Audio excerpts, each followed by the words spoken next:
everyone, and welcome to another exciting episode of Gorilla Whale, a Godzilla watch-along podcast. I am your kaiju consultant, Kevin Carpenter. And I work in Hollywood. Retro, Kayla Knutson. That's right, we're watching another Hollywood Godzilla movie, Godzilla 2014.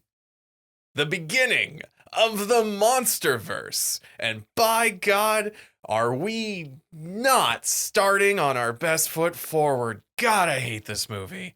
I remember the trailer for this movie really well because I worked at a movie theater when this movie came out. And so I saw the trailer for it a lot because I was watching a lot of movies. And I very much remember working the concession stand the weekend this movie came out. And this older guy was ordering his popcorn and he's like, "This place should be packed. It's a Godzilla movie. When I was a kid, all of the Godzilla movies were so popular." And having now watched all of the Godzilla movies from when he was a kid and understanding their box office numbers in the United States, I don't know what the fuck he was talking about. I'm like, sir, maybe they were seeing other movies and you just happened to be seeing the Godzilla movie that was showing that weekend. But no, the trailer for this movie Really good. was hype. It was really good. Because it was the Halo jump. Yeah. It was the city is covered in smoke and red, and the soldiers do the Halo jump down into the city, and as they are falling, they see Godzilla, and it's just this huge promise that finally we are going to depict this giant monster with modern day, for 2014, movie CGI and just huge special effects. And by God, is that something that they get right in this movie? Huge visual effects. Huge visual effects. effects. This is the part where I put on my I work in Hollywood thing, and I will say the difference, in case for people that are also wondering, the difference between visual effects and special effects is that special effects are practical and visual effects are the CGI that you do in the computer. So the visual effects, the CGI, the animation, it's mind-blowing. It's astounding. Godzilla Final Wars, our previous episode, that's the last Soupmation movie. Besides, like I said, the short films that they do for the festivals and conventions. From here on, it's animation and visual effects.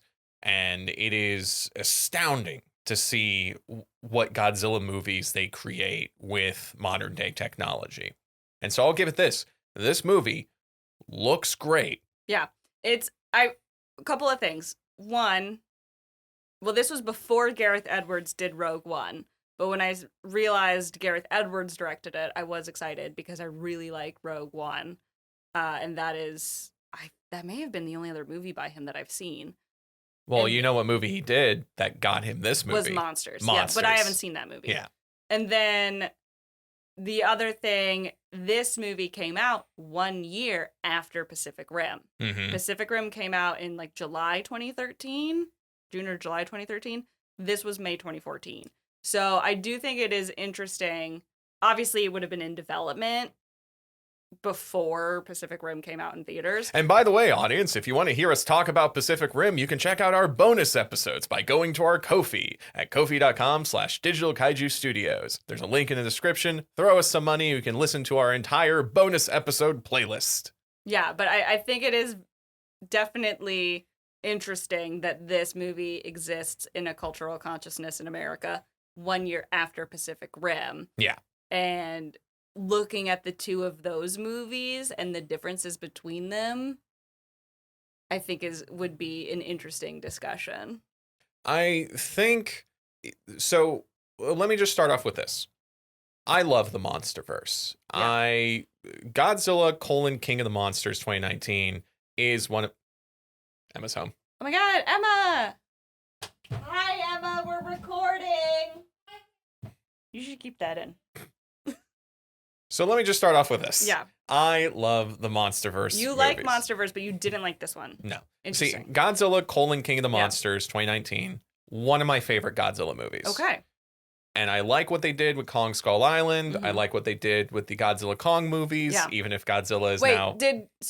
What? Did Gareth direct Kong Skull Island too? I don't know that off the Because top I've of my seen head. Kong Skull Island, and I saw it in theaters, and I was like, this movie slaps. We are going to do that movie for this podcast, yeah. even though it's not a Godzilla movie, It- because it's so It's intertwined in part of it, yeah. Monsterverse at this point. Awesome. I'm excited. Yes. So this movie, though, I do not like. And I will go over why I don't like this while we're going through the episode. But I do think the big thing that came with this movie, the thing that people remember it for, was the full CGI Godzilla and how it frames Godzilla as a giant monster. Oh, yeah. He's huge in this one. And I think that's what a lot of people take from it and ignore how this movie actively kneecaps itself multiple times. This was a very strange movie, I will say. Yeah. In a very different way from how the previous one was strange. The previous one was strange because it was, well, you heard us talk about it, and if you didn't, go back to the last episode. This one was really weird in a lot of different ways because, like, it looks really cool, and there's an interesting thing going on. It is a very gray movie in a lot of ways. However, and I could be wrong, but my interpretation of it, which I'm choosing to go with because I think it's cool and I think it's maybe it's a generous interpretation, or maybe this was their deliberate choice. But at one point when I was watching this movie, I was like, wow, this movie's like really gray and really dark and very monochrome and almost black and white, like the original movie. And so visually speaking, I think they did a good job with the visuals of the movie, with the camera work, with the CGI, like that stuff. I think they had on lock. I think they did a good job with. The characters were very thin. The revisionist history I did not enjoy. We'll get into that. And kind of like some of the general like plot things were really weird, and like the military things were really weird, and some of like the thematic things were kind of weird. But like watching the movie, just the way that it was put together on a technical level, definitely one of the stronger Godzilla movies. Yeah. In that sense. It was the thing that also that I was a little bit disappointed about this movie was the cast. Because we have Elizabeth Olsen, we have Aaron Taylor Johnson, we have Bryan Cranston, we have Ken Watanabe. Heavyweights, amazing actors. Elizabeth Olsen and Aaron Taylor Johnson, I feel, have given some incredible performances throughout their careers in the films of them that I have seen. And yet their characters were so thin in this movie. Yeah.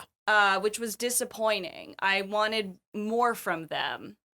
I did not have a lot of emotional investment in them, which was, it was disappointing because I really feel like both of those actors could do so much more. Mm-hmm. And they are actors that have worked in big movies. So I don't feel like they can hold their own in crazy sci-fi franchise, CGI heavy stuff. And yet I was like, they seemed unrecognizable to me in this movie. Yeah. And I think part of it is that their characters aren't written that well. I think part of it is that Aaron Taylor Johnson's character should not be the protagonist. No. And we'll get into that too. And that's not Aaron Taylor Johnson's fault. I think they just picked the wrong protagonist, and they did not change that. Well, let's get into the historical context real quick, because there might be some answers along the way for why this movie has a lot of weird things in it. Yeah. So first off, the idea for bringing Godzilla back actually sort of came from Yoshimitsu Banno, who was the one behind the director of Godzilla vs. Hedorah.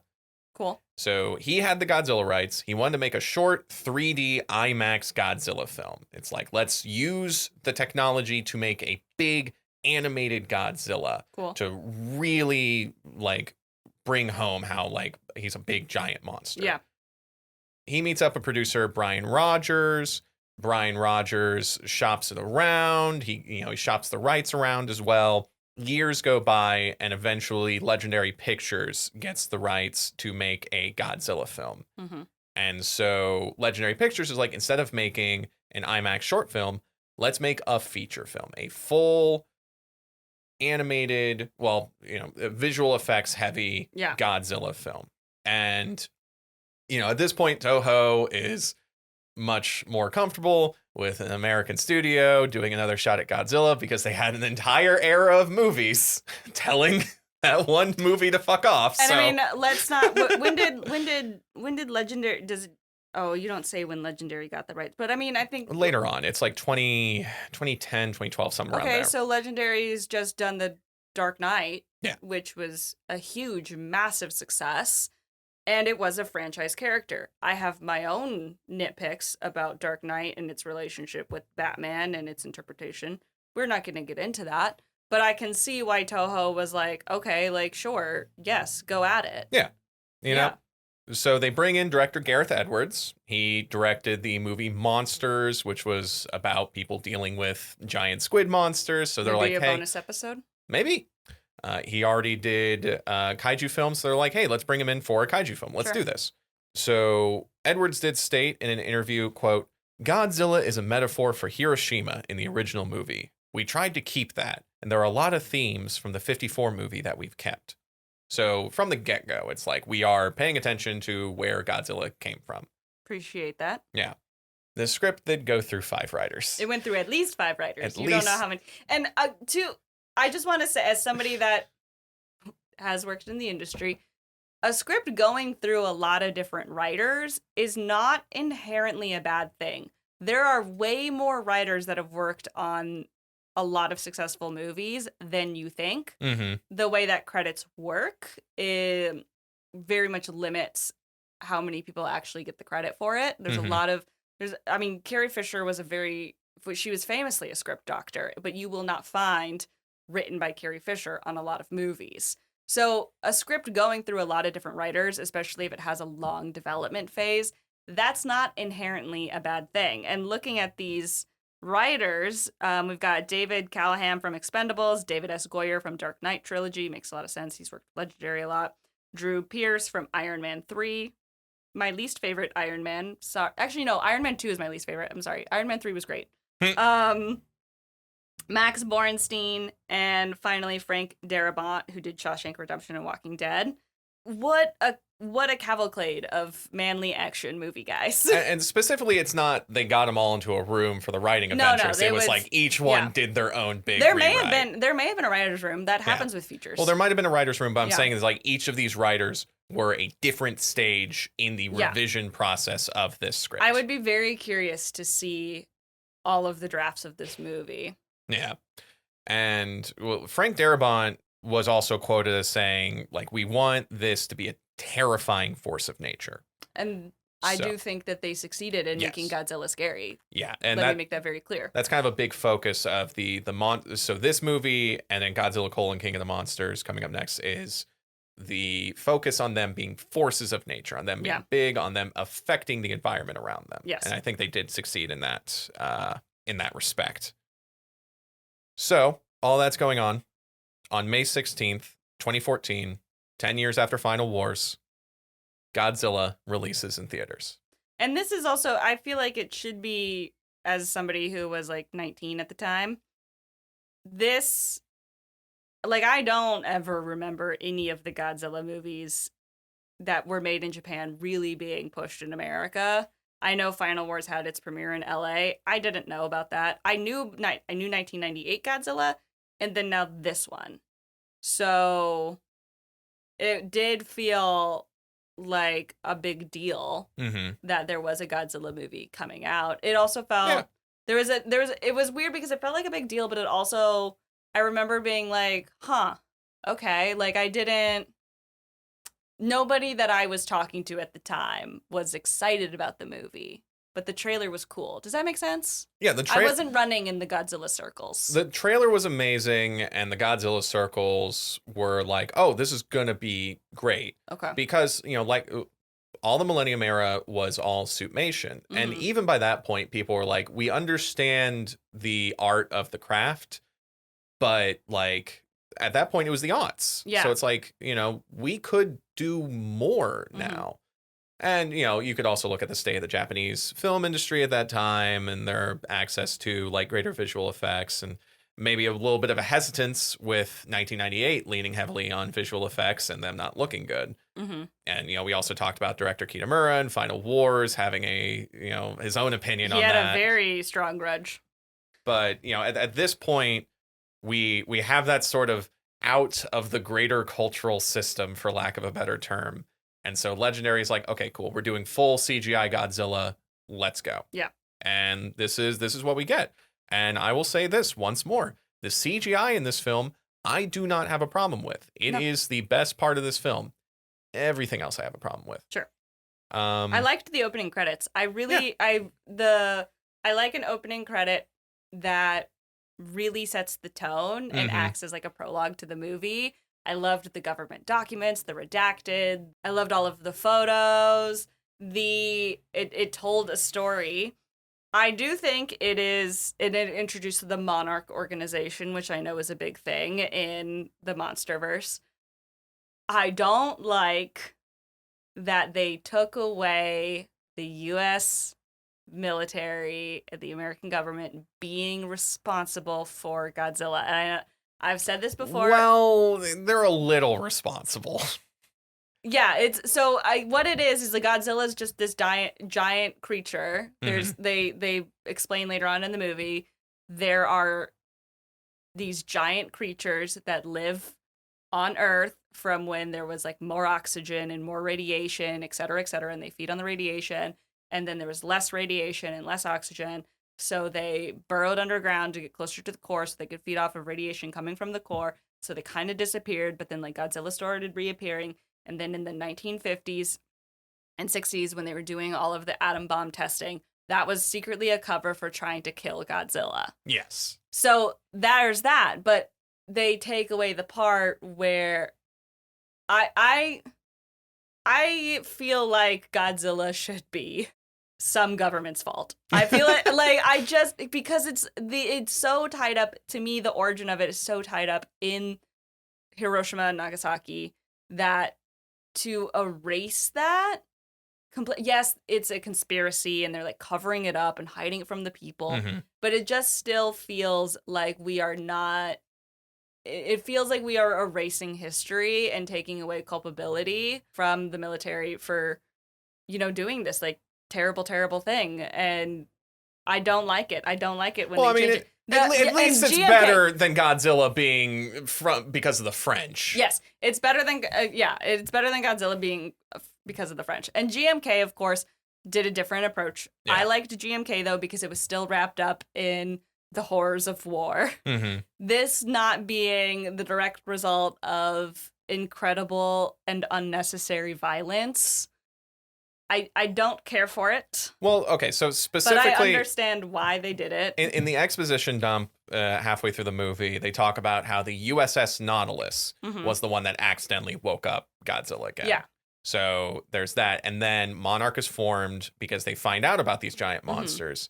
And then it's one of the Bikini Atoll tests, which is implied in the opening credits and then later on explicitly stated that they used one of the Bikini Atoll tests to blow up a hydrogen bomb point blank in Godzilla's face, and they even paint a little Godzilla face on the hydrogen bomb. I like that detail because that is something that we do, is we draw on the bombs. But it's like it's also very clear that it's like this is Monarch's doing this, but in partnership with the U.S. government because they're the ones running the tests. Yeah. So there is still that element of the U.S. government both accidentally and on purpose led to Godzilla being a monster. Yeah, there is still the element of they fucked up bad. So I will give that. And we will also get more into how bad they fuck up in the Monarch television show that they came out with. I think to me, I get a little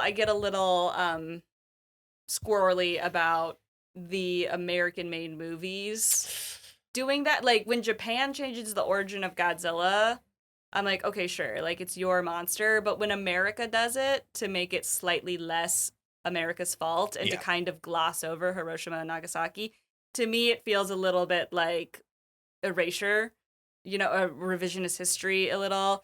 And I get a little bit more squirrely about us Americans doing that because I'm like, oh, I don't know that we should, kind of a thing. Well, let me get this bit of research out of the way then. Yeah. So British journalist Tom Secker he talks quite a bit about the American military's influence in this movie. Which is extensive. Extensive, like even more extensive than any of the other Godzilla movies that come afterward. Yeah. So, this is a thing in Hollywood. If you want to use the military's jets and tanks and Humvees and uniforms and guns and all that, you can.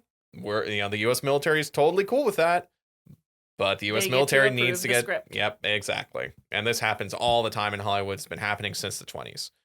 So, through Freedom of Information requests, Secker uncovered the production assistance agreement between Legendary Pictures and the Department of Defense, detailing the incredible amount of hardware that was used for the movie. The movie's credits also thank several branches of the American Army, Air Force, and Navy for their cooperation. There's also a very heavy U.S. Navy focus in this movie. This is very much a movie about the Navy. And, Tom Secker would go on to release a documentary, Theaters of War, How the Pentagon and CIA Took Hollywood. I'd recommend it.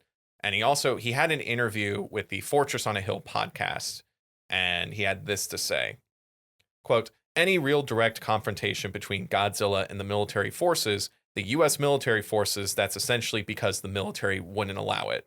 They said the script as written has Godzilla kind of trampling all over our ships and our men and our vehicles and everything else. They actually totted up at one point how many F-15s and how many tanks they were destroying, reading the script, getting more and more infuriated and pissed off about just how many of them were getting mown down by this 300-foot lizard. And so they said, no. You just can't do this. You need to take this scene out. You need to change this. You need to make this less of a confrontation and more just like the military trying to contain Godzilla. But there's no actual fighting between them and all this kind of stuff. There's another Tom Secker quote I will get into later in our summary. But that is the U.S. military was heavily, heavily involved with the movie about the giant monster created by the horrors of the nuclear bomb. Yeah, the U.S. military really does not like being depicted as losing in Hollywood films, and they don't like being depicted as being...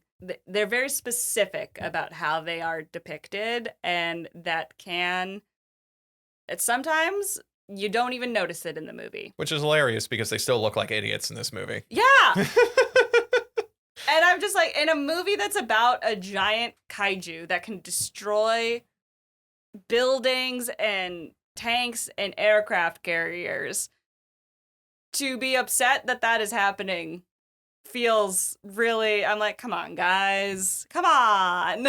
So we have the opening credits montage. We have names come up along with like redacted text. We have Monarch. We have Godzilla getting a hydrogen bomb blown up in his face in Bikini Atoll. And then we cut to 1999. So a mine has collapsed in the Philippines, and 2 Monarch scientists are called in to investigate.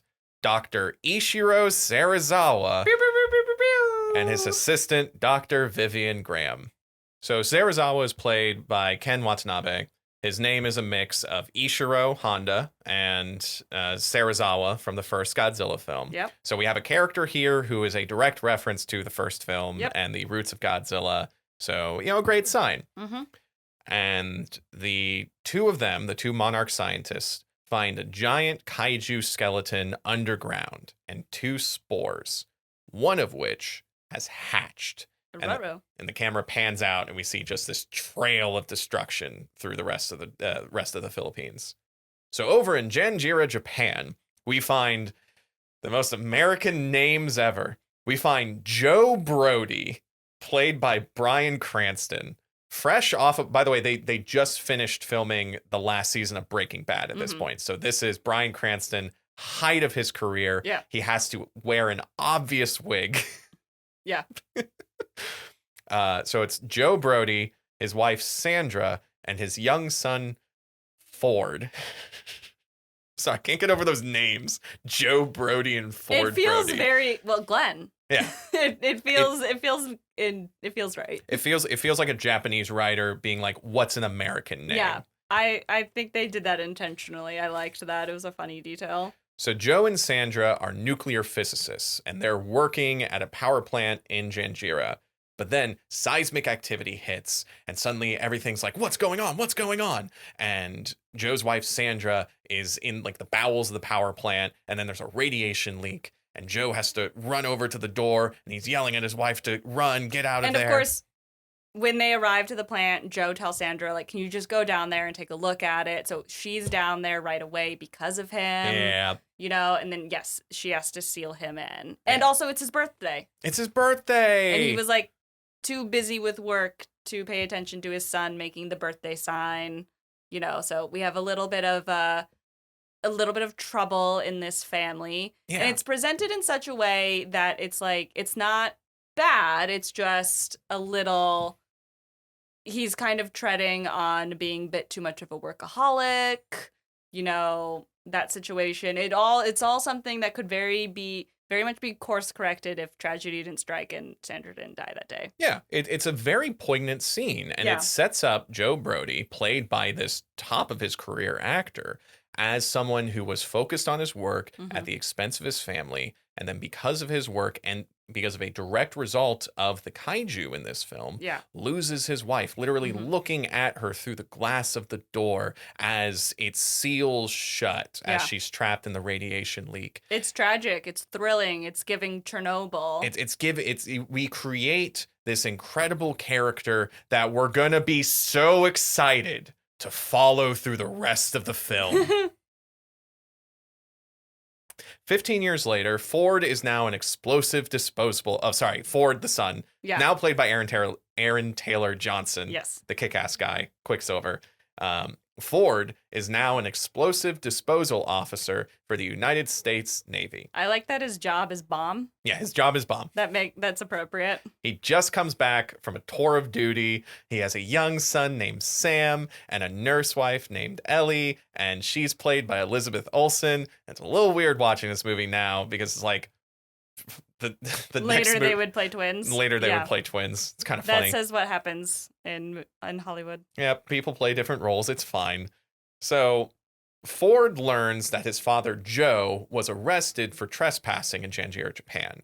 So Ford has to fly over there and bail him out. And he goes into his father's apartment, and he sees that Joe has an apartment that's filled with newspaper clippings and seismic activity. Yeah. You know, it's very clear their relationship has deteriorated. He feels like Joe has fallen down a conspiracy pipeline of some kind. He is estranged from his son still. Yeah. It's not a good relationship. We're going to explore this relationship throughout the movie, right? Right. Anyway. So Joe picked up a seismic frequency that was identical to the one from 15 years ago. Yeah. And so Ford reluctantly goes out into Janjira with his dad. Now, Janjira at this point, because the power plant collapse, has been Chernobled. It's been abandoned. There's vines on all the buildings, very Last of Us. Mm-hmm. But as they get out there, they find out that there's no radiation. It's clean. And they do that thing that I hate in movies where they like take off the gas mask and it's like, wait, it's clean. And it's like, yeah, but there still could be like fucking dust around there. Well, anyway. I mean, there's dust everywhere. I guess you have to visually show it. You're right. I'll walk that back. So they get captured by security and they get brought to the Janjira power plant, or rather the ruins of it. But there it's occupied by Monarch and a giant chrysalis. So at the attack, the kaiju came in, created a chrysalis in the middle of the power plant. Monarch found out, and they've basically been watching it in secret for the past 15 years. They told everybody there's a bunch of radiation to keep everybody out, and they've been monitoring this chrysalis, which has been absorbing radiation. And our American characters, Ford and Joe, confront them of like, why did you not kill this chrysalis? Like, why have you kept this active? Why is this here? Why haven't you killed it if you know it could be a dangerous kaiju, et cetera, et cetera? And they have a good reason. They're like, it's absorbing radiation. If we kill it, where does the radiation go? Like, it could actually irradiate this whole area and threaten millions of lives, which I do like they are put between a rock and a hard place, I think. And to his credit, Dr. Serizawa is also there. Yeah. And he's like, we have a system set up. Like, there's a bunch of wires connected to the chrysalis. Yeah. And if things go bad, we'll just send a ton of electricity into it to kill it. So they do have a kill switch just in case, but they have held off on it because they fear that the kill switch, until the threat is greater than the potential radiation leak, they're not going to do that, which I'm like, yes, okay, great. This is a movie that it is grounded in stakes. People are making realistic decisions. Yeah. And then there's seismic activity, identical to the kind 15 years ago. The chrysalis starts moving. They do the kill switch. It doesn't work. And a giant monster bursts out of the chrysalis and just starts wrecking shop. Hell yeah. So this is it will later be called a muto, a massive, unidentified terrestrial organism. It's not quite terrestrial, though. It's not quite terrestrial. It's a Cloverfield. Yeah, that's what it looks like. It's got wings, bitch. It's got wings. It's got long front arms that it uses to like move around. But that's kind of it's a cool design. It's a really cool design. Yeah. So the monster is destroying everything. Joe is on a catwalk and he's trying to keep people from like running to their deaths. They're panicked. And then the catwalk underneath him collapses. And meanwhile, Ford's stuck in the truck still. Yeah, Ford's stuck in a truck from like when the security captured him. So he breaks out of it and basically just narrowly survives the giant monster attack. And then it just flies away. Yeah. So after the monster rampage, the U.S. Navy arrives and tells Dr. Serizawa, like, hey, we're taking charge of this now. Like, you and your Monarch organization need to like loop us in because this is now a bad idea. And I'm like, why is the U.S. Navy here? We're in Japan. But the U.S. Navy is stationed in Japan. I guess so, yeah. The U.S. Navy has bases. The U.S. military, and in particular the U.S. Navy, has bases all over the world. Mm-hmm. So the U.S. Navy pick up Dr. Serizawa, and Dr. Serizawa turns, and he also wants to bring Joe and Ford along with him because Joe had the information on the seismic activity. So we have this great setup.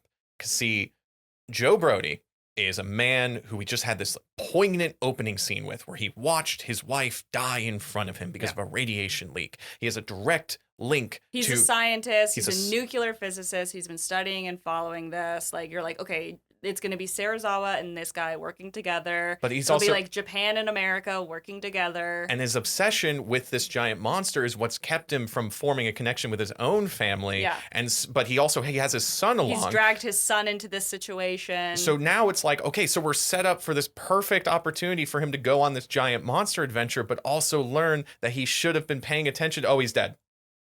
He just dies. And he doesn't even die when the catwalk falls underneath him. He lives long enough to I thought he was gonna live. Like they had him in the helicopter. He's talking to Ford, and he tells Ford, go back, be with your family, and then he dies in the helicopter. Dying words to his son, and then he dies instead of dying dramatically by the monster or dying dramatically from the catwalk falling underneath him. And they just they drag it out, and then he's dead 20 minutes into the movie. And then Aaron Taylor Johnson's character Ford does not act like his dad died. Yeah, it was very strange. So Bryan Cranston and his character disappear from this movie in both actual presence in the film and their effects on the movie's narrative, besides bringing Ford into the plot. Yeah. Which I don't understand why Ford wasn't a scientist. I guess because they had to make him No, they had to make him Soldier Man. Ford Call of Duty man. He very much could have been a scientist working for the US Navy. Yeah. Like he could have been a scientist soldier. No, he has to be a bomb man, and he also has to be the protagonist. He's the one that we're following now, the one who has no real thematic. I mean, he couldn't now have the thematic connection of like, oh, this monster killed my dad. I will now pick up my dad's mission of vengeance, but that is not how he acts. The biggest thematic connection he has to Godzilla is that his job is to disable bombs. Yeah. And Godzilla is a metaphor for the nuclear bomb. But he's also not disabling Godzilla. No. He's working with Godzilla. He gets a little poignant stare with Godzilla later on. So one example of this movie shooting itself in the kneecap. I remember being audibly pissed off when I'm like, wait, hang on, he's dead? I came here for Bryan Cranston. This movie's setting up Bryan Cranston as the main protagonist. Are you telling me that, like, the opening scene where he watches his wife die from a radiation leak does not matter now? Yeah. It's very disjointed. I'm not against I'm not against doing the protagonist switch, in a movie of like making you think you're following like one person and then surprise, actually you're following somebody else.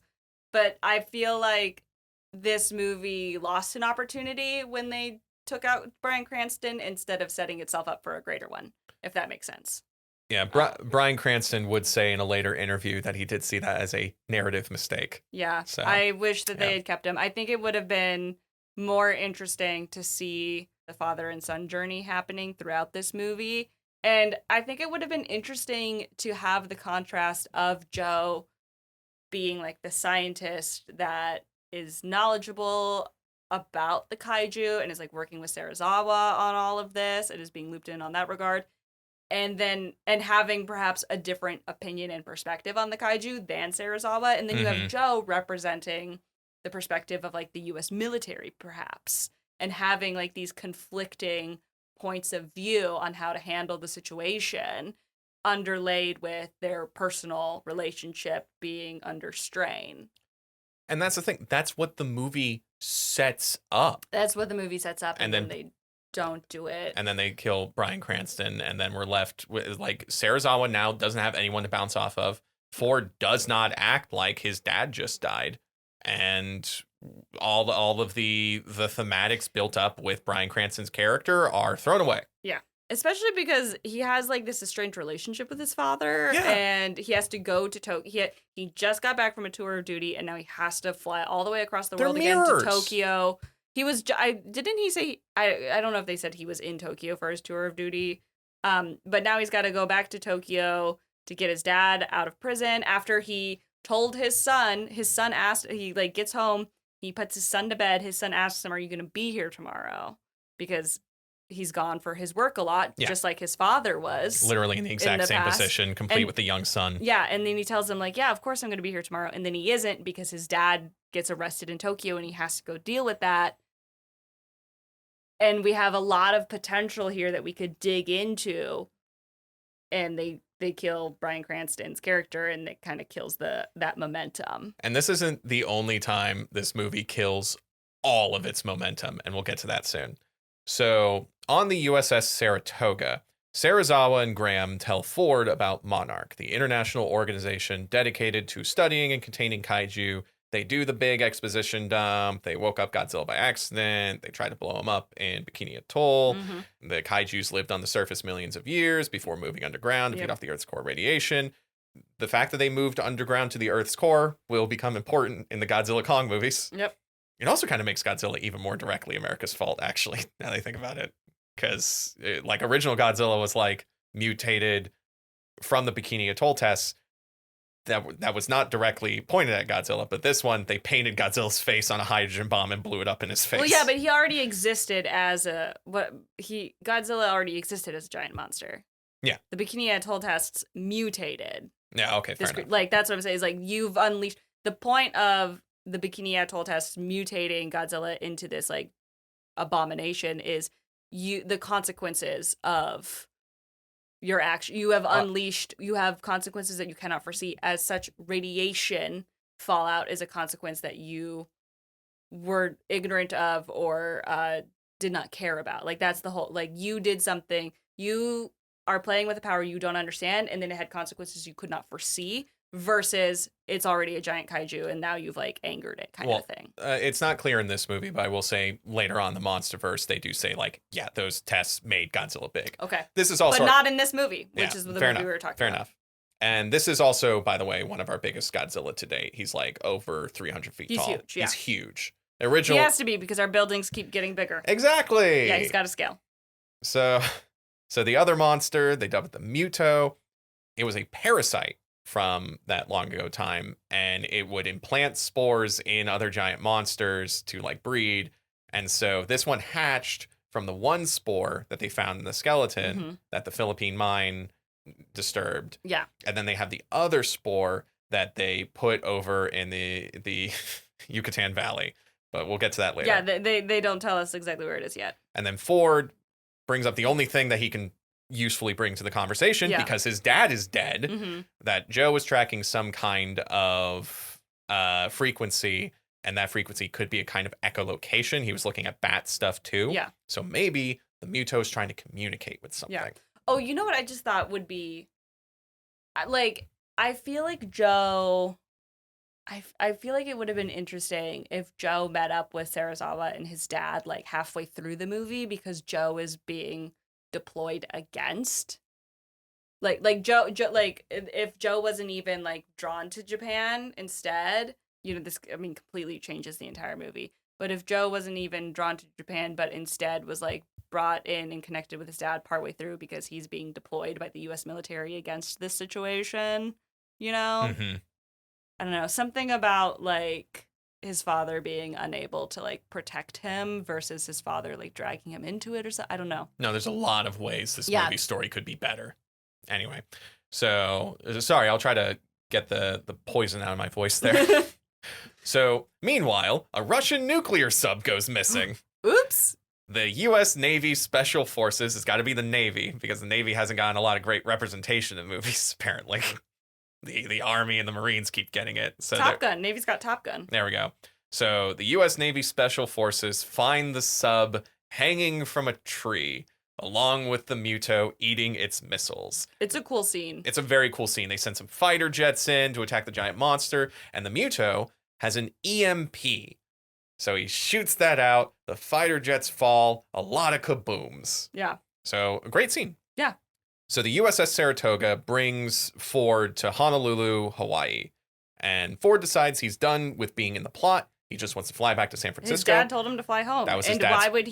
why would he stay with Monarch? He has nothing to contribute. Exactly. It's almost like the person that, was connecting him to the plot died for no reason. Anyway, so he's on the airport tram. He's trying to go back to his family. There's a young boy who walks onto the tram because he's, distracted by like a little toy soldier that Ford has. Yeah, that he picked up from his like childhood bedroom when they went back to the quarantine zone. So the doors closed behind him and the young boy's separated from his family on the airport tram. And so Ford's like, now I have custody of this child. I got to get him back to his parents. Yeah, I'm going to bring the boy back. Don't worry. We're immediately like, okay, yes, now there's going to be a kaiju attack because now you have to look after this young boy. Boom! EMP pulse. All the lights go out. And then the power comes back on, and the Muto is on the train tracks. And the Muto tries to eat the train, and then Ford grabs the kid. Great scene. Great scene. Very tense. The lights, the drama, like this movie is made up of a bunch of really well constructed scenes. It's the overall and like underlining stuff that's moving us through the movie that isn't quite working for me. This movie loses your trust. Yeah. And I will get here's how. So while the Muto stuff is happening, the Muto's eating the train, Ford is like holding on to a seat, he's holding on to the child, and then the Muto gets distracted.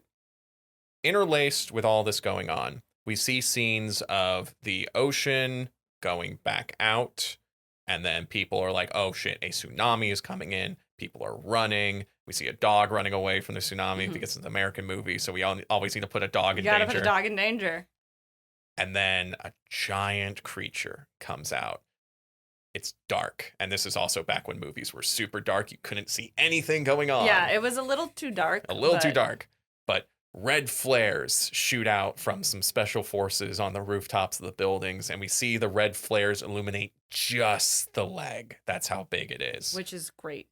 They're firing, everyone's screaming. There's a point where the Muto is at the airport and he blows up a bunch of planes. And we see in the what do you call it? The space in the airport where people wait for their planes. There's a word for it. The gate. Yeah. We see at the gate all of these people looking out, all the giant monster, the planes being blown up. They're screaming, they're panicking. Godzilla's foot hits the ground and everyone goes silent. The camera pans up. And we see our first full look at the American Monsterverse Godzilla. And we're like 40 minutes into the movie, I think. We're 1 hour into the movie. Yeah, it's because 1 hour and a like 2 hour movie. I watched this in parts. No, I didn't watch this one in parts. I watched the other one in parts. Sorry. Yeah, no, we were quite a bit into the movie. But all of that lead up, we see Godzilla, he roars, and it's like, we have established that he is huge, so monstrously huge that while people are panicking at the Muto, they just go silent Yeah. at Godzilla. And he's looking at the Muto, and just all of this tension built up. And then we cut over to Ford's son Sam sleeping peacefully in his living room. He opens his eyes and looks at a news ticker as the fight is already over. Why don't we get to see the fight? 1 hour into the Godzilla film, we see Godzilla. And we're ready for him to fight the monster. And then we immediately cut away to a news bulletin that says, well, fight's over. Would have been cool to see it. It flew away. This movie did something that almost no other Godzilla movie did before. Hit both kneecaps? Which was making me think, can we go back to the kaiju fights? I would have liked a little bit more Godzilla in my Godzilla movie. See, that's the thing. This movie has a lot of great scenes. The visual effects are phenomenal. And the all of those scenes of like introducing Godzilla is one of the best ways to introduce Godzilla ever. But because they took away the character that the movie's language set up as the protagonist, the one who had the clear ties to the themes of the movie, to the characters, and because they immediately cut away from the monster fight for no reason, I no longer trust this movie. Yeah. I can't enjoy anything else about this movie because this movie has told me we will take it away from you. Yeah, it feels unconcerned with the things that I want a Godzilla movie to be more concerned with. It does feel like I was watching this movie and I was thinking like this feels more about this movie feels more about, it feels like a war movie that is much more concerned with like the machinations of the US Navy than it is with like even the battles that are happening, if that makes sense. Yeah. Where it chose to focus on was not where I wanted to be looking a lot of the time. Yep. Which, again, very weird because there's a lot of these movies where I'm like, okay, enough of the fight. Like, let's wrap it up. Let's move on. Let's, go back to the human characters or something. Like, this is dragged on. And then this one just didn't even show the first kaiju fight. And I was like, wait, what? Yeah. I wanted to see it. I wanted to see the visual effects glory of like this modern movie, like making, because again, at this point, 1 year ago, Guillermo del Toro gave us really awesome fight sequences between mechs and kaijus going through like these whole cities, and I was riveted the entire time by those fight sequences. And so here I am ready to see another like epic, at the top of its game, stunt choreographed visual effects extravaganza, and they cut away from it. Yeah. So. And we're an hour into the movie. We're an hour into the movie. Godzilla's finally shown up. We immediately cut away. The movie's not going to give us the monster fight. The movie's not going to give us Bryan Cranston, who was heavy in their marketing because of course he was. Yeah. And the movie's opening language is this is the main character, but we've taken away the interesting character. We've taken away the giant monster fight. I don't give a shit anymore about this movie. Any of the scenes from here on could be well put together. I don't trust it anymore. And that's why I hate this movie. Yeah. So glad Godzilla: King of the Monsters in 2019 was a really, really good movie. Because if the Monsterverse really was hanging on this, the Monsterverse wouldn't exist. So I'm honestly very surprised that the Monsterverse is a thing with this movie. This movie made a lot of money. This movie made a lot of money. This movie was very successful. Well, the reason it made a lot of money was because this was Godzilla in full CGI glory. Yeah. And they got that. Yeah. But like I said, if you actually care about the story, it sucks. So anyway, sorry. There's a lot of movies that make a lot of money, and the story is not necessarily the strongest. To be fair enough. I think that was our argument during Final Wars. Actually, no, that's the flip side. Yeah. I like the movie, even though the story, anyway. Yeah. So all narrative tension. Final Wars gave you almost too much of what you were wanting. Final Wars, this movie is not giving you. It is giving you crumbs. Final Wars promises nonstop action and delivers nonstop action. Godzilla 2014 makes promises and then immediately takes them away from you. And I'm just like, I don't trust you. Anyway, so all narrative tension diffused. Ford returns the young boy to his parents the following day, very conveniently. He decides to join up with the military again to help with the giant monster problem. So totally ignores his dead dad's dying wish. We're not going to comment on that for the thematics that were set up of like pursuing an obsession versus ignoring your family. It's going to work out totally fine for Ford in the end. Spoilers. I know everyone cares about Aaron Taylor Johnson's Ford Brody. Such an interesting character to now be fully following. I'm sorry.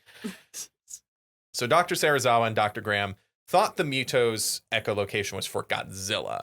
But then they realized, like, wait, why would you call for your predator? Yeah. Why would you call? And again, one of the things I do like about this movie is they call out that, like, Godzilla is, like, hunting these smaller kaiju. Yeah. He is a predator. He's acting like a predator. This is what he eats, is, like, other kaiju. That makes sense. I like that. I enjoy that. And, yeah, the way that Monarch treats these kaiju as, like, organisms, like animals that have the drive like an animal would. I appreciate all of that. Mm-hmm.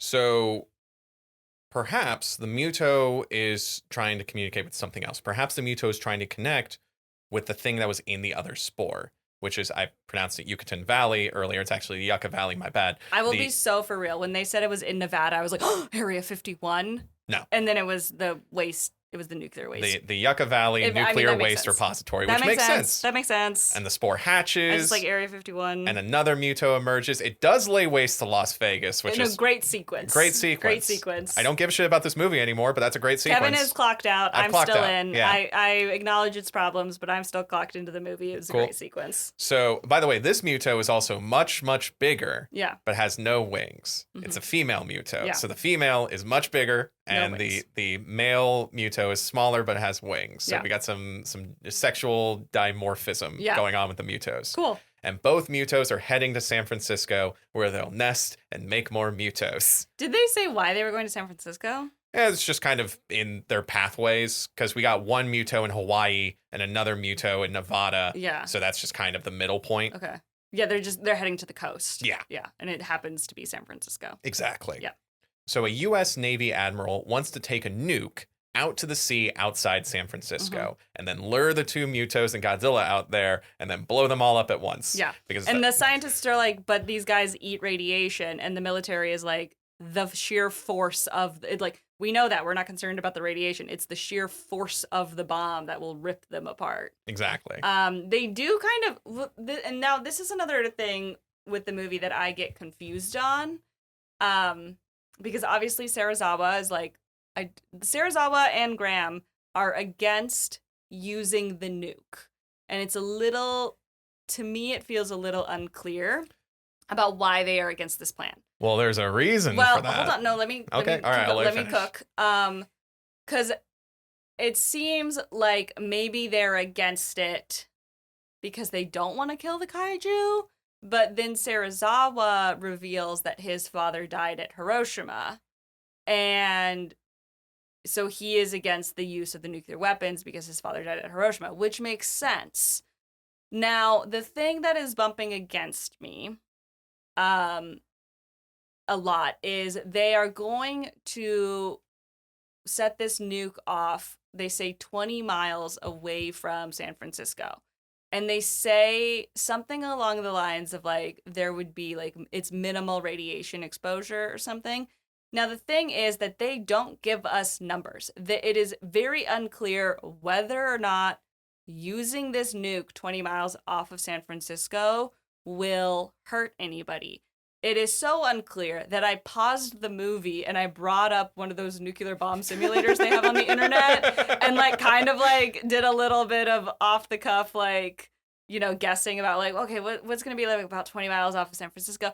The thing is, and I could be totally wrong, but 20 miles off of San Francisco is far enough. Like, I mean, if somebody happens to be 20 miles off of San Francisco in their boat, yeah, they're getting fucking nuked. Yeah. But they're not, like, the whole point is they're very much not dropping a nuclear bomb on a city full of civilians.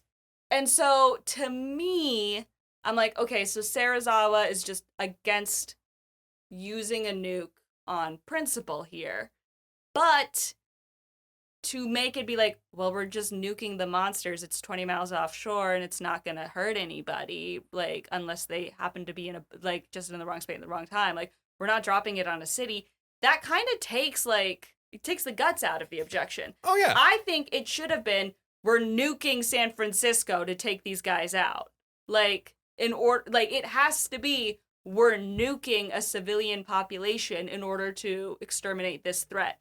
Not, we're nuking offshore and it's not going to hurt any humans. And Serizawa is like, I don't like that we're doing this because my father died at Hiroshima. Hiroshima was a city full of civilians. It should never have been nuked. Like, it takes the teeth out of his argument. It feels hollow. It feels, again, like we're acknowledging it, but we're not really, like, it feels like we're glossing over that. I think it should have been that, for whatever reason, the choice is nuke San Francisco or don't nuke San Francisco. It has to be let the kaiju lay waste to San Francisco or nuke them. It has to be the trolley problem, because that's what the nuclear option always is the trolley problem of, do you kill a few million? And that is the argument that U.S. history textbooks make for dropping the bombs on Hiroshima and Nagasaki. They say it was to end the war. It was to sacrifice a few lives to save more lives. But it wasn't a few lives. It was hundreds of thousands of civilians. And so that's what this movie needs to say. It needs to say, we're either going to try and deal with the kaiju without the nukes and they're going to lay waste to San Francisco, or we wipe San Francisco off of the map to prevent the kaiju from laying waste to the entire West Coast. That needs to be what that movie was wrestling with, and they didn't do it. But Kayla, that would set up narrative stakes. And it could potentially be a very gray view of the U.S. military, which the U.S. military doesn't like. Speaking of, so Dr. Serizawa he does take out the watch that stopped during Hiroshima. And going back to British journalist Tom Secker, quote, they also took out a speech by Ken Watanabe where he talks about, I think it's his grandfather's experience of watching the bombing of Hiroshima, and the Marine Corps' notes on this said, if this is some kind of apology for the bombing of Hiroshima or Nagasaki, or even an argument against doing it, then that's a showstopper for us, i.e. something we just can't allow. If you keep this in the script, we won't support your movie. And so that speech gets changed. It gets changed into the arrogance of man in the face of nature kind of speech. Yeah. And that's a fundamental thematic shift. Especially in a franchise which originated as an anti-nuclear weapons story where Godzilla is a metaphor for the bomb. End quote. And that's the thing, is it makes the movie, it really muddies the movie. Yep. And it does, to be generous to Max Borenstein and Gareth Edwards, I think that they wanted to make a harder hitting movie, and I think they had their teeth taken out a little bit by the U.S. military and by the studio, and that sucks.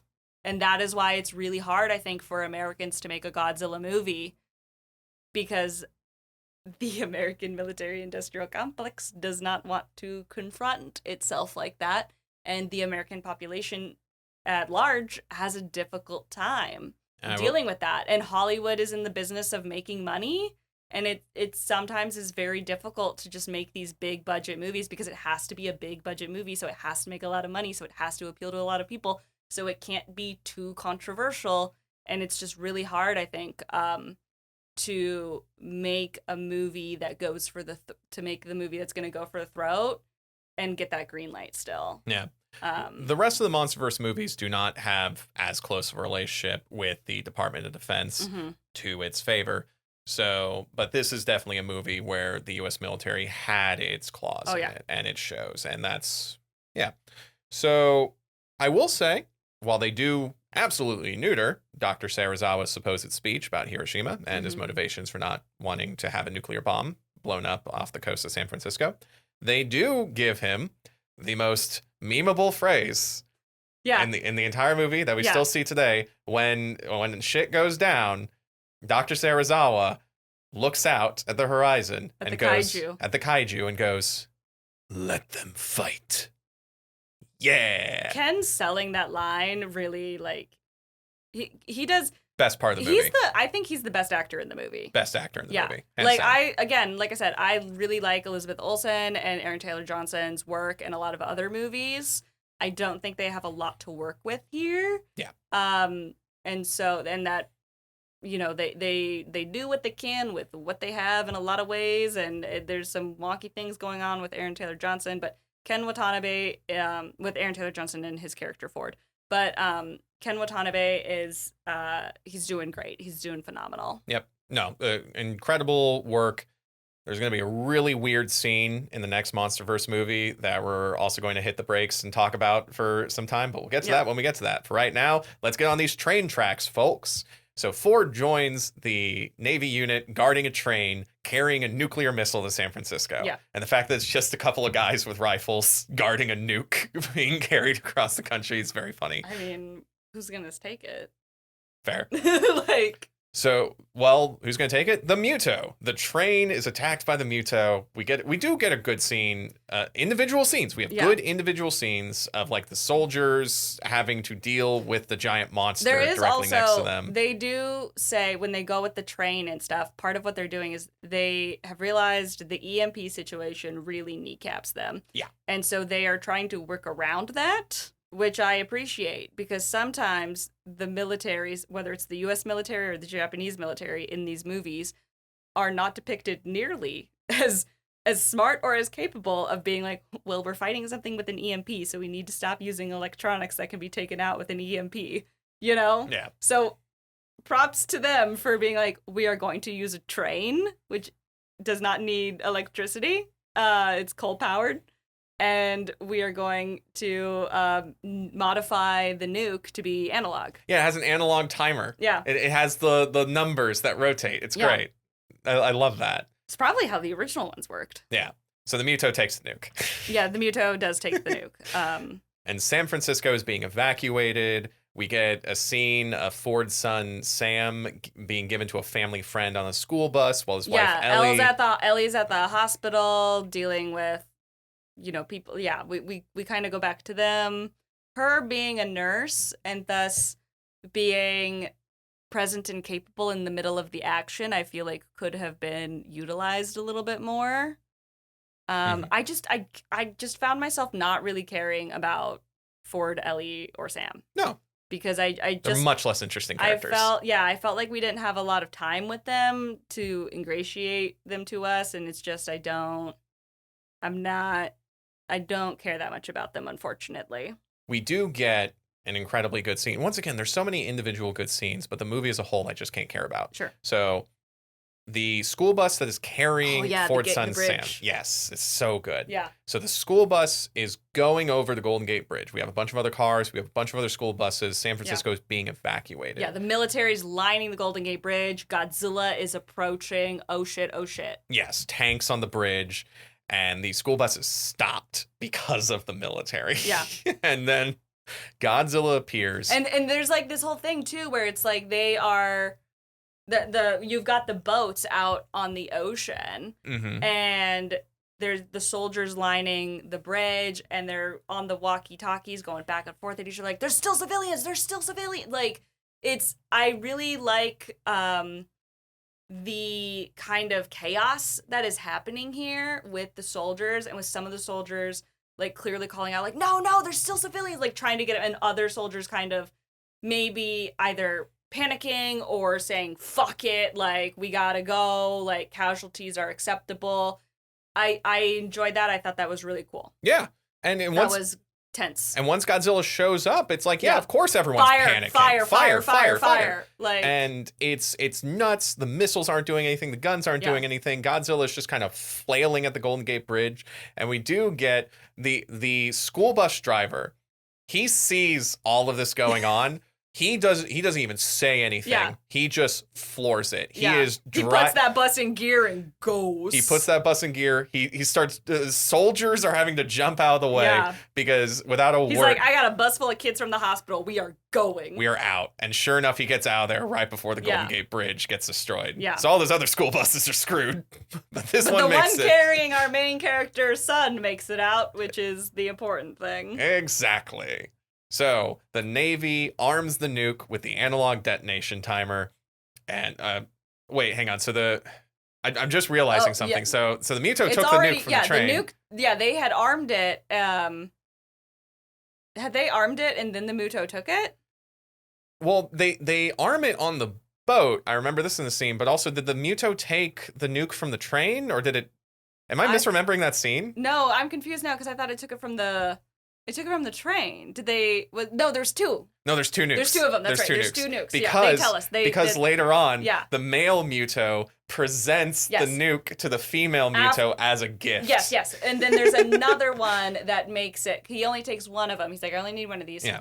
And then later, the one that they do get to San Francisco, they arm it, and then that one gets lost. And now we have, by accident, a nuke in San Francisco that is on a timer that they have to find and disarm, and Ford's gonna do it because his job is bomb. Exactly. That's why he's relevant. That's why he's gonna be here. It is very clear that climactic scene is why they reversed engineered Ford from, we want a nuke in San Francisco, and the U.S. military saying, we're not dropping a nuke on San Francisco on U.S. soil.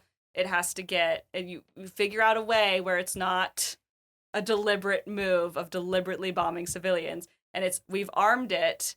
They lured it. They worked. They lured them. They were on the boat off the shore of San Francisco. They lured the kaiju. It's just that not all of them followed the boat.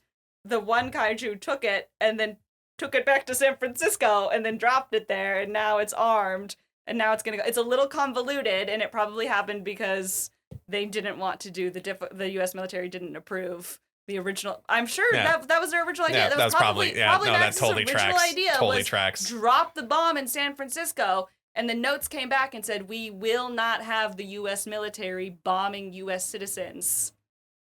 Like, we're not doing it. I'm going to break the time-space continuum real quick. Remember in Shin Godzilla, the movie that we're going to be watching next? Yes. When it's like, hey, we can't, why would you drop a nuke on Tokyo? And like the Americans are like, we would drop it on New York. Yeah. Like if this was and here's the thing. I fully believe that in a real world situation, the U.S. military would drop the bomb on San Francisco. Yeah. I absolutely believe that they would do that. I think that the U.S. military, push comes to shove, if they felt they had to drop the bomb, they would do it. That's why the existence of the bomb as a deterrent works. Because they've used it twice before, they'll use it a third time. However, I absolutely believe that the Hollywood Military Relations Committee, or whatever it's called, would not allow that depicted in this movie. That tracks. And I think they had to work backwards from that. They had to work backwards around that. Ford has to be about bomb. Yeah, Gareth and Max, it's hard dealing with notes, man. I've fucking been there. I get it. So right after the male Muto presents a nuke like a bouquet of flowers to the female Muto. Cute. It's very cute. Every kiss begins with nuke. Yeah. And then Godzilla appears. And we finally, fucking an hour and 45 minutes into this 2-hour film, we finally get a kaiju fight. We finally get the kaiju fight. And then we cut over to Ford. He's joining the Halo drop team because, and the sequence is awesome. The sequence is awesome. Also, there's the soldier that's like giving the information. Mm-hmm. There's a military term for it. Yeah, there's a briefing. The sortie, whatever. He's played by Jared Kiso, who stars in Letterkenny and Shoresy, which are intensely Canadian shows. Oh, yeah. And I forgot he was in this movie. Yeah. So he's speaking as an American soldier with an American accent, and it is...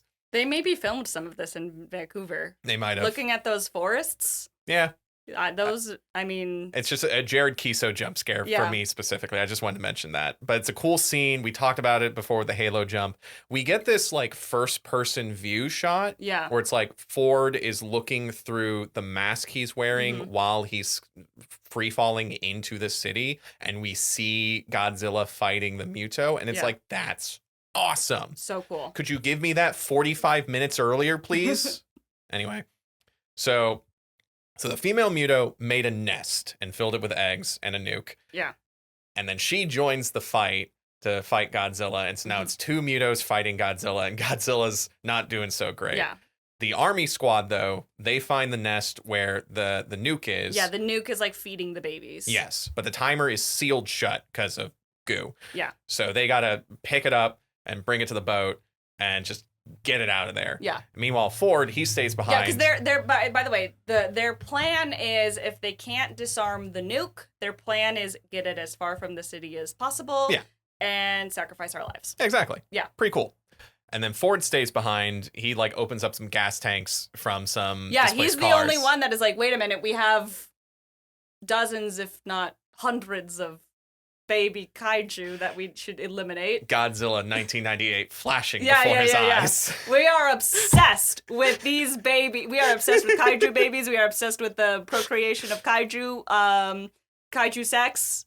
We're all about it. I mean, I guess 1998 was asexual, but this one's not. Exactly. So specifically two Mutos. Yeah. They're getting busy. Yeah, they got busy. They got babies, and Ford's about to be very anti-life. Yep. Ford blows. He's going to abort those babies. Ford aborts the kaiju nest. The female Muto is pissed. His job is bomb. His job is bomb.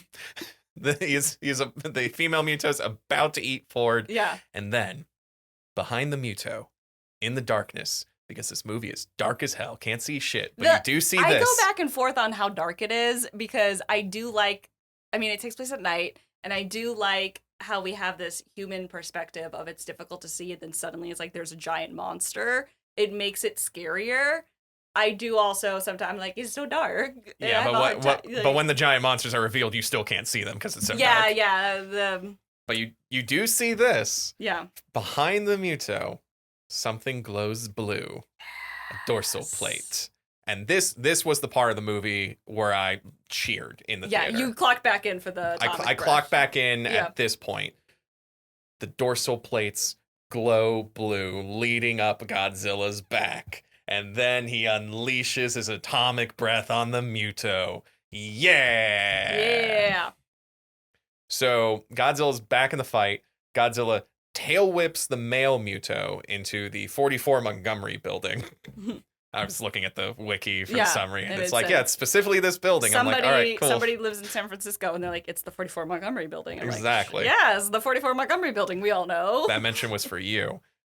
If they, once they have the Los Angeles Godzilla movie, we're going to be like, oh, hey. Maybe the locations person did that. They're like, no, guys, it was really hard to get this one. But as he tail whips the Muto into the building falls on Godzilla. Yeah. So he's collapsed under the rubble, and we get this moment of eye contact between Godzilla and Ford, who's like running on the street. You gotta have the stare down. Well, here's the thing. All the other Godzilla stare downs, there was some kind of connection. Yeah. Ford has zero connection to Godzilla. This scene means nothing. He doesn't Let's really be real. have a big connection to Godzilla. If he was staring at his father, Joe.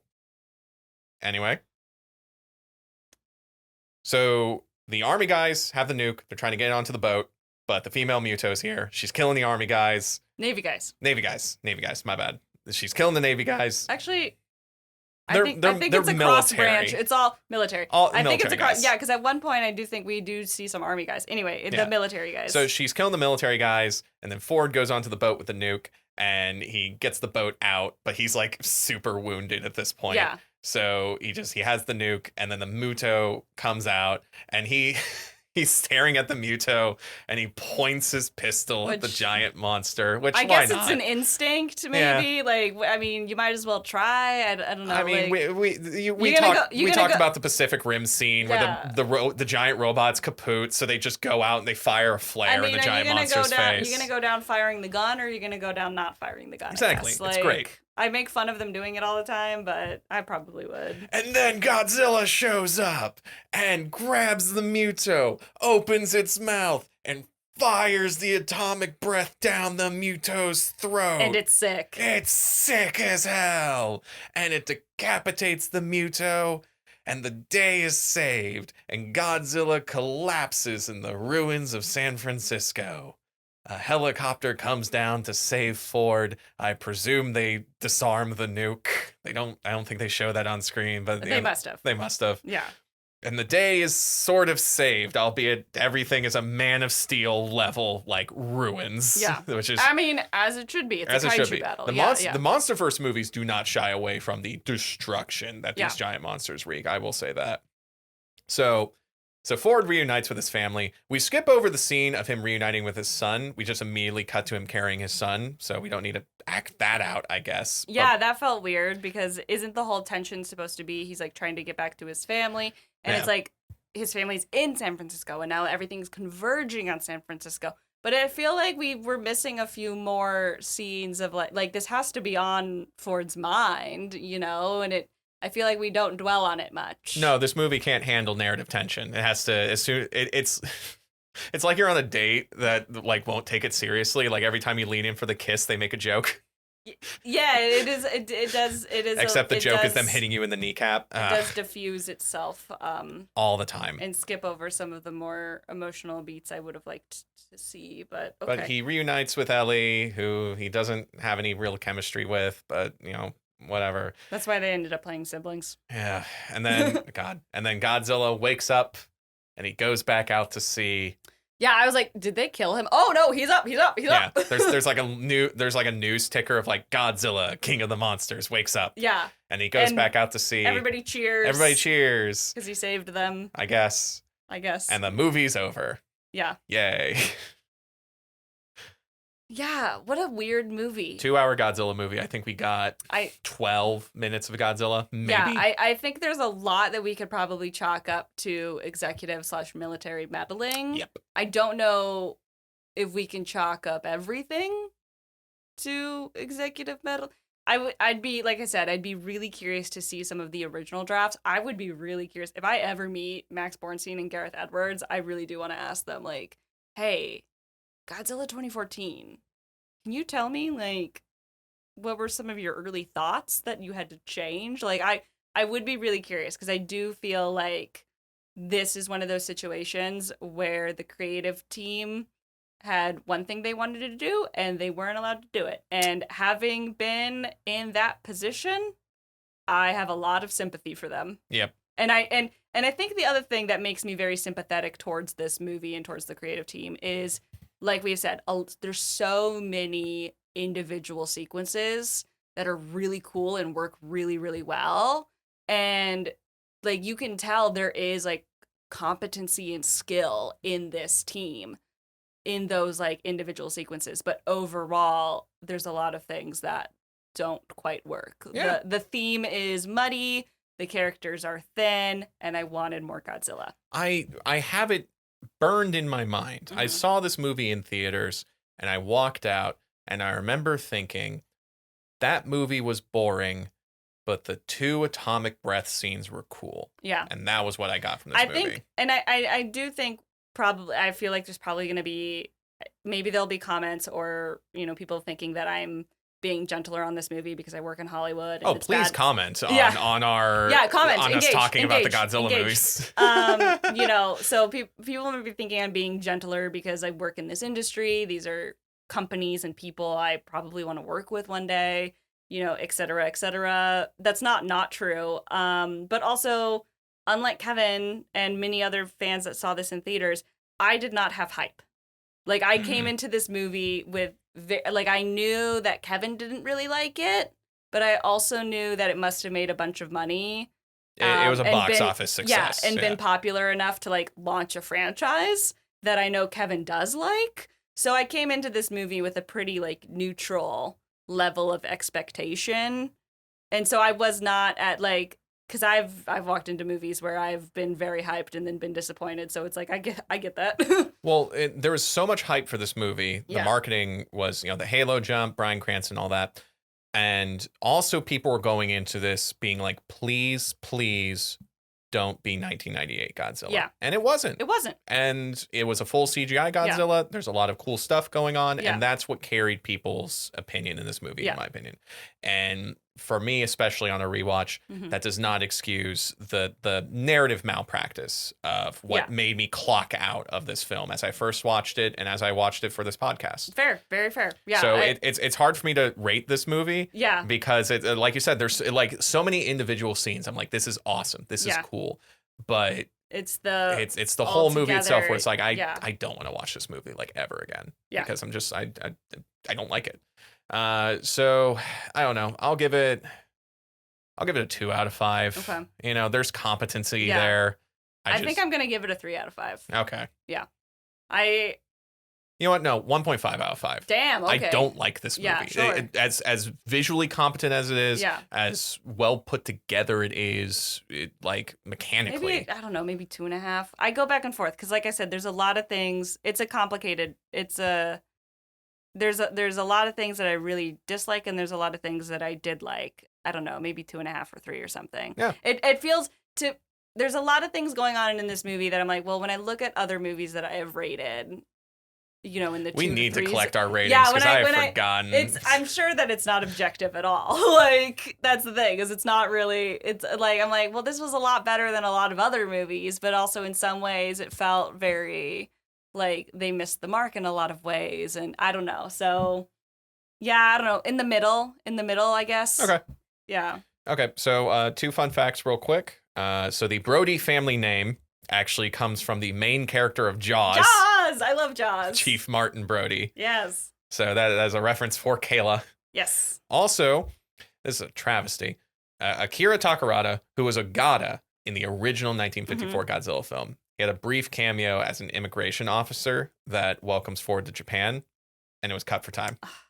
And that's another thing too, is I feel like there are scenes that were in this movie that would have helped that were cut for time. Yeah. I will say I think that there are things that they cut for time that would have made us feel a little bit better about some of the things. But all we can watch is the movie. All that we can watch is the movie that they made. The movie that they showed us. Also, when they did the Japanese dub for this film, Ken Watanabe did the Japanese dub for his character. Of course. Which is very fun.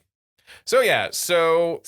Let's our next episode, we're breaking the time stream. We've mentioned this earlier, but we already watched and recorded the next episode. But now you guys get to actually listen to it. Yeah, so the next episode you will be listening to Kevin and Kayla from around when we were recording Godzilla versus Megaguirus, I think. Was it April? Yeah. No, it was August. August, that's right. When it re-released in theaters. Yeah. Yeah, it was August, yeah. But we were recording Godzilla versus Megaguirus around that time. And then it's like, shit, this next movie is in theaters. It was like, oh shit, Shin Godzilla's in theaters. Let's go see it, you know? So we did skip the timeline because of real life circumstances to see Shin Godzilla and record that. So now finally we have caught up.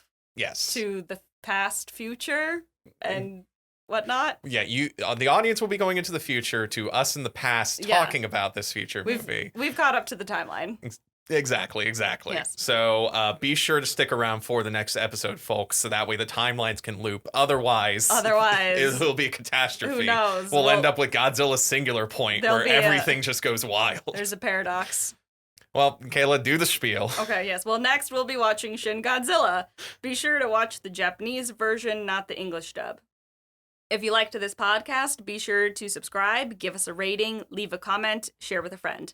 Follow us on social media. We got the links in the show notes. We also have a Ko-fi. You can support us there and get access to cool bonus content like extra episodes and access to the private Discord where you can talk with other geeks about Godzilla and all things Digital Kaiju. Check it out. Gorilla Whale is a production of Digital Kaiju Studios. It is hosted and produced by Kevin Carpenter and Kayla Knutson. Gorilla Whale has no official affiliation with Toho, Legendary, or any other companies associated with the Godzilla franchise. We thank you for watching along with us. Until next time, watch out for kaiju. Watch out for kaiju.